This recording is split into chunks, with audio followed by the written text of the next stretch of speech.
monggo maju satu langkah. Nggih, rasane ngisi ning kali niku jenengan critaken. Resi, panas.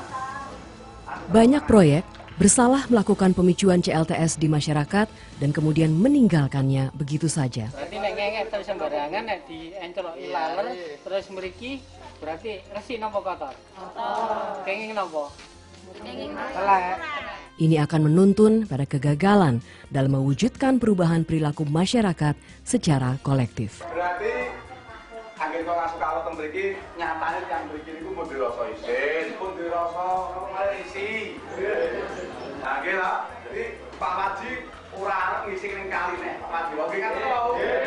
Sing ajeng tengah terus monggo. Sing ajeng ning ndamel ngacung. Tergantung dari seberapa baik suatu proses CLTS difasilitasi, satu kali pemicuan kemungkinan sudah mencukupi untuk mendorong terjadinya perubahan perilaku masyarakat.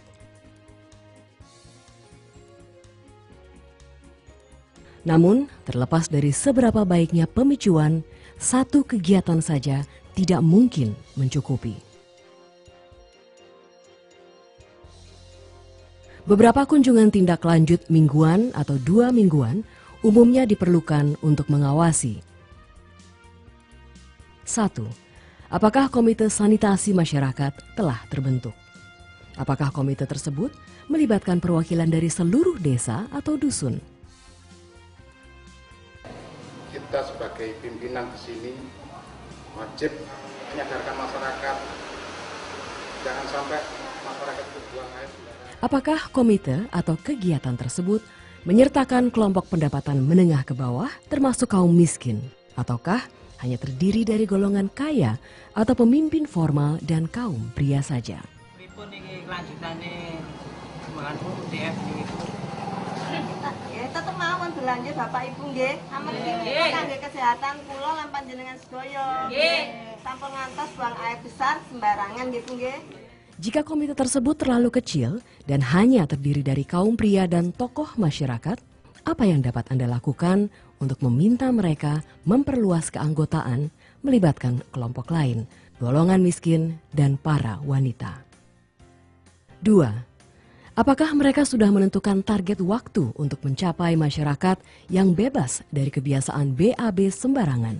Jika belum, mungkin perlu diadakan pemicuan ulang yang melibatkan lebih banyak anggota masyarakat untuk menciptakan momentum perubahan yang lebih baik. Awalnya di dusun kami banyak sekali masyarakatnya yang masih berperilaku hidup tidak sehat, yaitu dengan buang air besar sembarangan. Tetapi pada bulan November tahun 2010, kita kedatangan tim dari Dinas Kabupaten Jombang untuk memperkenalkan program STBM atau sanitasi total berbasis masyarakat. Berdasarkan kesepakatan dan komitmen kami pada bulan Februari tahun 2011, kita sudah terbebas dari buang air besar sembarangan. 3. Apakah mereka telah memiliki perangkat untuk memonitor perkembangan? Apakah perangkat tersebut cukup transparan? Seperti misalnya peta sosial atau daftar kepala rumah tangga dan tipe fasilitas sanitasi yang dimilikinya. Apakah semua rumah tangga yang melakukan BAB sembarangan sudah tercatat dan didekati untuk diajak berdiskusi? Apakah pengawasan dilakukan secara terbuka dan apakah hasilnya tersedia bagi seluruh anggota masyarakat? 4. Apakah norma-norma perilaku untuk menghilangkan kebiasaan BAB sembarangan sudah ditentukan dalam masyarakat? Apakah sanksi bagi kebiasaan BAB sembarangan telah ditetapkan? Apakah sanksi tersebut diberlakukan? Bersama pemerintahan desa dan BPD sebagai wakil dari masyarakat desa, peraturan ini sudah kami sosialisasikan lewat rapat di pemerintahan desa, lewat rapat di PKK, dan di pengajian-pengajian. Peraturan ini berisi teguran secara lisan dan teguran secara tertulis. Apabila ada yang masih melanggar peraturan ini akan dikenakan denda Rp100.000. Dengan peraturan yang kami buat tahun 2010 ini, desa kami ada 2 dusun yang sudah merupakan dusun ODF. Jadi harapan ke depan mudah-mudahan desa kami ini akan merupakan desa ODF di mana masyarakatnya sudah tidak ada lagi yang buang air besar sembarangan.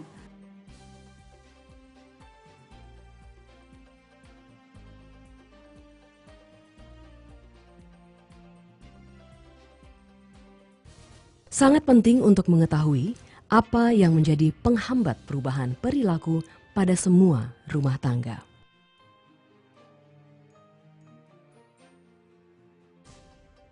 Nah, iki kok dia penuh mari sing nang kali mburi. Lho kok nang ngono. Lah apa nang mburi kok?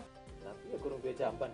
Lah apa kan duwe jamban iku? Tapi yo gawe jamban yo 11 tonggo sebelah iku lah gawe jamban jarene larang nek 2 juta, 1,5 juta ya ganti duit. Apakah semua rumah tangga yang masih melakukan BAB sembarangan mengetahui bahwa fasilitas sanitasi yang baik tidak harus mahal?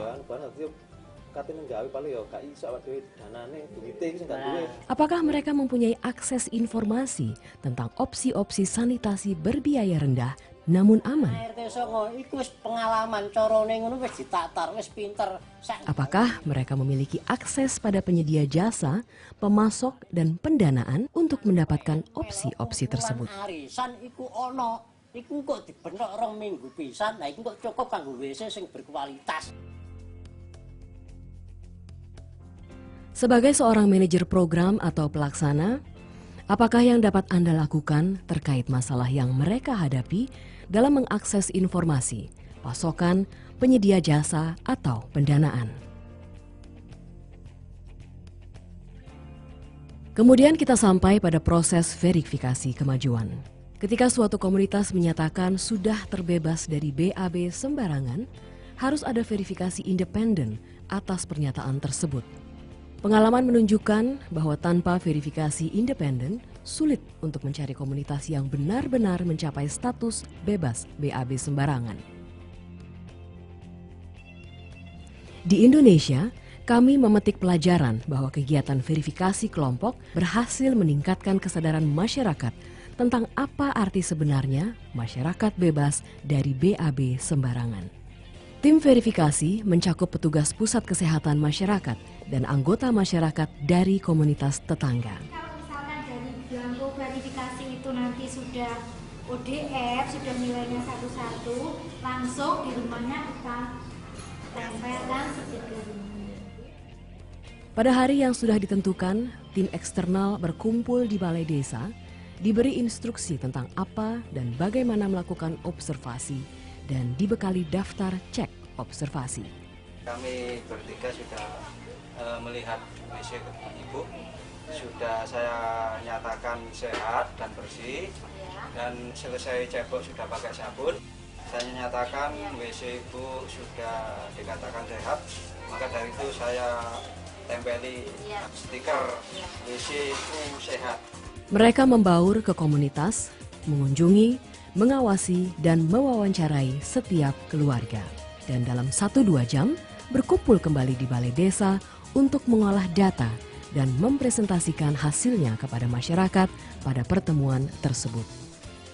Apakah komunitas sudah memenuhi kriteria bebas BAB sembarangan ditentukan pada saat itu juga, pada saat pertemuan masyarakat. Jika ternyata belum memenuhi syarat, anggota tim verifikasi akan menjelaskan alasannya. Kami melakukan verifikasi di lapangan untuk Dusun Klepek Utara, Nyun Sewu, masih ditemukan kotoran bayi tidak langsung dibuang ke WC. Kemudian yang satunya lagi masih kita temukan WC atau jamban cemplung yang belum ada tutupnya. Jadi untuk Dusun Klepek Utara ini belum dikatakan dusun yang ODF, bebas buang air besar di sembarang tempat. Pada saat itu juga dicapai kesepakatan akan tindakan dan koreksi apa yang harus dilakukan untuk perbaikan sebelum menyepakati tanggal verifikasi ulang. Pencanangan atau deklarasi dapat dilakukan jika komunitas telah memenuhi rekomendasi yang diajukan komite independen dan anggota masyarakat yang diundang, termasuk pemuka masyarakat setempat, untuk mengumumkan status bebas BAB sembarangan. Menyatakan bahwa 1. Telah 100% menggunakan sarana sanitasi jamban. Tapi hati-hati, sekali dinyatakan terbebas dari BAB sembarangan, tidak berarti senantiasa terbebas dari kebiasaan BAB sembarangan. CLTS yang berkelanjutan lebih dari hanya sekedar pencanangan bebas dari BAB sembarangan. Komunitas yang sudah dinyatakan bebas dari BAB sembarangan dapat kembali melakukan kebiasaan tersebut karena berbagai sebab. Seperti misalnya jamban rusak akibat hujan atau banjir, ketiadaan dana untuk membangun jenis sarana yang diinginkan, terhentinya pengawasan perilaku, dan tidak adanya rasa takut pada sanksi karena masyarakat sudah dinyatakan bebas dari BAB sembarangan. Perubahan perilaku yang berkelanjutan memerlukan pemeriksaan berkala oleh pihak-pihak eksternal dan resiko kehilangan status bebas BAB sembarangan. Risiko kehilangan muka pada desa-desa tetangga merupakan dorongan kuat untuk mempertahankan perilaku sanitasi yang sudah baik. Pemeriksaan secara acak sekali atau 2 kali setahun oleh pihak-pihak luar yang terkait dengan pengakuan eksternal atau insentif lainnya, seperti misalnya evaluasi tahunan JPIP atau Jawa Post Institute untuk Pro-Otonomi, dapat berfungsi mencegah kembalinya masyarakat pada perilaku BAB sembarangan. Namun pemeriksaan eksternal ini memiliki keterbatasan. Pada akhirnya, cara paling efektif untuk mempertahankan perilaku sanitasi total adalah dengan membantu masyarakat mendapatkan fasilitas sanitasi yang baik sesuai dengan pilihan mereka. Apa yang membuat masyarakat benar-benar mau berinvestasi, menggunakan dan memelihara jamban mereka sendiri, serta tidak kembali pada kebiasaan BAB sembarangan, adalah ketika mereka dapat memilih dan membayar sarana sanitasi yang benar-benar mereka sukai. Kami ingin sehat, ternyata ada pilihan jamban yang lebih murah dan bagus dan bisa dicicil melalui arisan. Namun jika pasar tidak menyediakan opsi tersebut, mereka terpaksa harus kompromi dengan mutu, daya tahan, dan kebersihan. Ini semua merupakan faktor resiko yang menyebabkan mereka tidak akan lagi menggunakan jamban ketika rusak dan kembali ke kebiasaan BAB sembarangan. Pemicuan CLTS hanya mengawali proses perubahan perilaku masyarakat. Kunci untuk memelihara perilaku sanitasi yang sudah baik adalah dengan mengembangkan opsi-opsi yang diinginkan pelanggan, baik kaya maupun miskin. Dapatkah kita membantu pasar sanitasi setempat untuk menjawab tantangan tersebut?